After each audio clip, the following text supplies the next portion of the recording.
Ярко и массово встретили Масленицу в столице республики. Сегодня, в первый день весны, в старом городе и в торговых рядах Кружала. С 12 часов проходит завершающий день народного праздника Масленицы. Ежегодно в этот день проходит множество различных культурных мероприятий, рассказывает Агафья Гоголева. Масленица считается одним из любимых в народе праздников. В этот день со стародавних времен на Руси провожают зиму и готовятся встречать весну. В Якутске всех жителей и гостей столицы встречали с песнями и плясками. Самых маленьких детей угощали сладостями. Праздник вобрал в себя самые яркие народные обычаи, связанные со встречей весны. Сегодня у нас программа, в принципе, традиционная, но есть свои новинки. Одна из них – это очень очаровательный конкурс, называется «Горошин-скоморошины». Что же это такое? Это наши милые детки одеваются в скоморохов и будут показывать свою развлекательную программу. Маленькую мини-представление, мини-визиточку.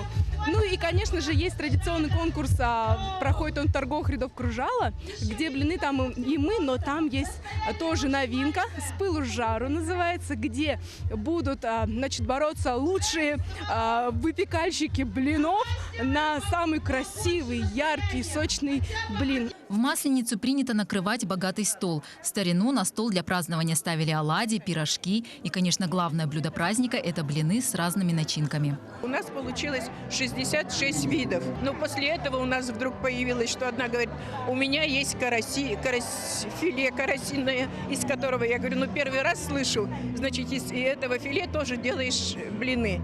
И в конце она позвонила, говорит, да, у меня получились хорошие блины. То есть теперь у нас есть такие, как, только не знала, карасиные, карасевые, или в конце концов написала из карасей. Всего в конкурсе блинов приняло участие 10 округов города. Кроме призовых мест присуждены такие номинации, как самый широкий ассортимент, самый тонкий блин, самая высокая стопка блинов, самые ажурные. Блины были представлены самые разные, но наша съемочная команда не смогла пройти мимо королевы блинов. Это вот наша королева блинов, главная героиня нашего стола, Губинский округ. Вот Совет ветеранов представляет конкурсу свои вот блины вкусные. Ну, королева состоит из 10 блинов. Ну, еще мы тут добавим, украсим ее блюдо. Еще розы будут тут. Одним из интересных конкурсов также стал конкурс масленичных кукол. По словам мастериц, в среднем на изготовление такой красавицы потребовалось 2 недели. Горожане с удовольствием подходили полюбоваться на кукол и запечатлеть себя на их фоне. В каждую куклу внесли свою частичку любви, добра.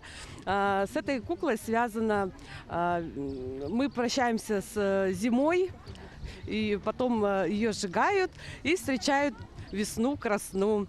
В торговых рядах Кружала гостей ждала весенняя ярмарка. Здесь можно было приобрести самые разнообразные работы народных мастеров, украшения, игрушки и сувениры. Как и в прошлом году, из соображения безопасности отменили обряд сжигания чучела. Агафья Гоголева, Григорий Хлопков, Якутск.